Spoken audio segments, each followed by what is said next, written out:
तुमच्याही सोशल मीडियावरती असाच तुम्हाला एखादा मेसेज आला असेल तर अजिबात शेअर करू नका, कारण सध्या सोशल मीडियावरती ही पोस्ट मोठ्या प्रमाणात व्हायरल होते।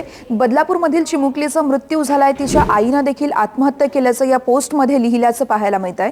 मात्र पोलिसांनी ही माहिती अफवा असल्याचं सांगितलं आहे। या अफवा पसरवणाऱ्या एका व्यक्तीला देखील पोलिसांनी अटक केली आहे। विनाकारण या घटनेची दुर्दैवी असलेल्या पीडिता किंवा त्यांच्या कुटुंबियांसंबंधी देखील ज्याही काही बातम्या पसरवल्या जात आहेत त्या संपूर्ण निराधार आहेत।